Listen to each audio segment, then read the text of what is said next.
Good morning or a good day, everyone. Sean Henderson Pierre, the TV and Beer Ramble. Today, looking at George Killian's Irish Red.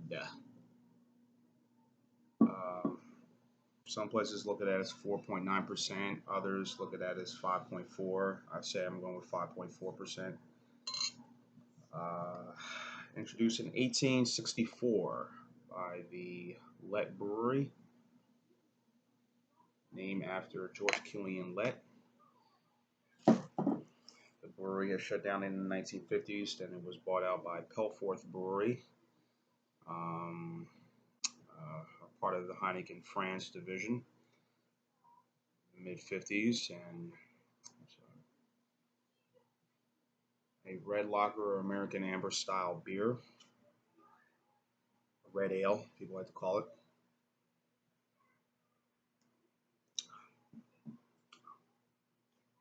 It's won a lot of awards, silver medal awards, Great American Beer Fest. Won a gold cup at a beer association,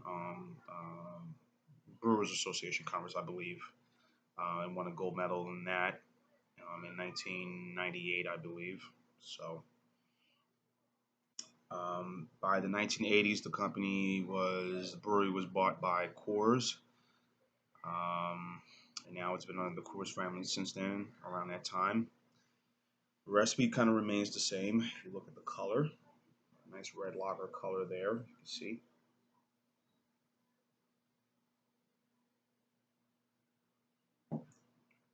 And they say it's an Irish ale. Telford declared it an Irish ale at the time. So, smell a lot of bread. Very bready. Nice foam, nice little lace. Got the kid in the background watching some cartoons, eating her breakfast. I'm having my breakfast too. A little sandwich I prepared here early this morning. It looks a mess, but I ain't gonna show it.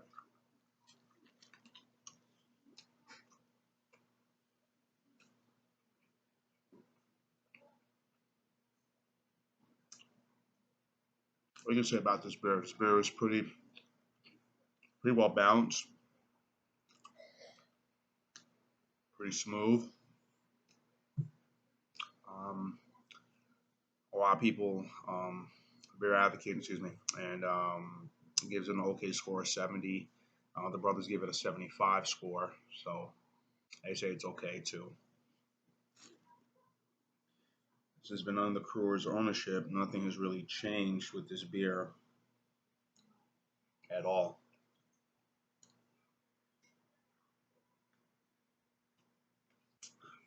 A little early to have some of this right now, but um, there's a lot of a beer like this. I would similar compare this to probably would be obviously Yuengling traditional lager, same color, same look, but I think this beer has a little more kick to it. Yuengling is more 4. I think it's a 4.7 on that one. This one has a little more pull. This beer has a little more pull, a little more bite to it.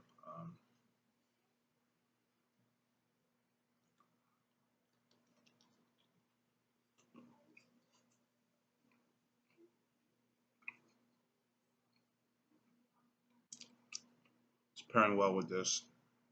Um, Shepherd's pie, a cheeseburger with this beer, with this style of beer would go good with this. Meatloaf, it will go good. Um,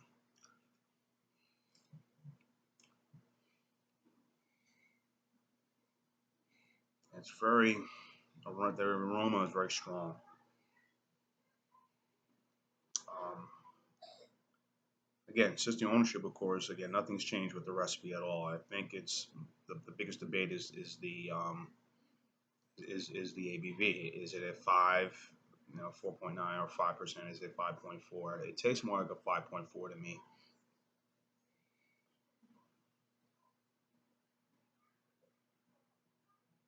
If you look at the bottling, the horse here shows, with a real nice packaging labeling, and they have the can right here. But we had reviewed this back, I think, early this year. Me and a couple of guys joined Ronald J. Terrio page, and we reviewed this beer, and we all kind of gave it a very good score. And I mentioned a comment that you would share this beer with the neighbor that you like, not the neighbor you dislike. You would share this beer with this person, and have a good time. Perfect evening beer is a good beer you can have it on a date or bring to a date if you and your significant other are gonna be kicking back at home, having movies, whatever. This is kind of good beer to have. Then again, any beer, but this, if you're a certain meal, dinner party, whatever you're invited to, I think this would be good to bring. The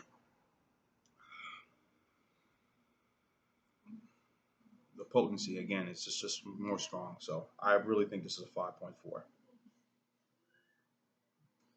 Um, a lot of the beers from Ireland, and who have been under the ownership of whether it be privately or have joined the ownership of either Bud or Miller, of course, have really kind of maintained that we're going to keep the recipe as is, and we're not going to tweak it or change it.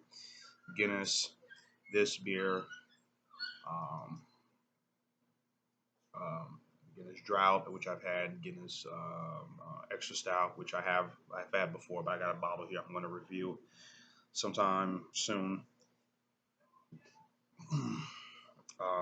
There's very little lacing in it, but they've kind of maintained and said we're going to keep the recipe as is. We're not going to tweak. We're not going to make any changes. We're not going to do anything wholesale changes, and I think that's good. And when you have things continuing as is, particularly for a certain beer, that's good. Um, and I think one of the concerns that people are having, and maybe I'm just jumping off topic, I'm rambling now, since that is my channel, Beer and TV Ramble. Um, People are concerned that if this deal goes through with Bud and Miller, Anheuser-Busch InBev and SAB Miller, that will the recipes change? Will they begin to, now they're getting big, are they going to cut costs, care more about profits? Are they going to forget about quality, forget about, you know, you know, of these beers? And that's the concern. But that's always the concern when a company buys another company out, quality, style, what do we want to do uh, when we're putting out a product. So far this has been, you know, like I said, with this under his ownership with Miller's, nothing has changed. I have a friend of mine I remember years ago that I worked with. Um, she was probably the only one I remember, who really actually liked different styles of beer. She's not one of those ladies that was like, Bud, Miller, Miller Lite, Coors Light. I see her pound some of these, once in a while, a pound of Bass Ale. And it was kind of refreshing to see her do, drinking these styles of beer.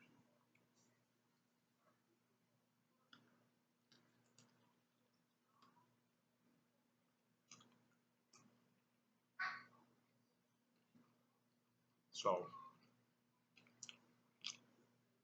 I mean, good for your faces, but for the style, I really like it.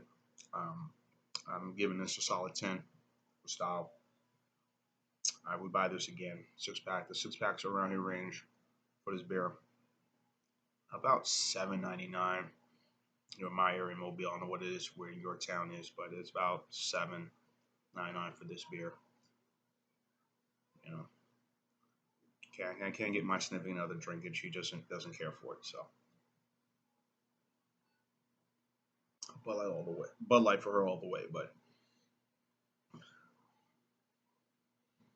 just a little bit of this beer also kind of reminded me a little bit of Miller Fortune. Also, I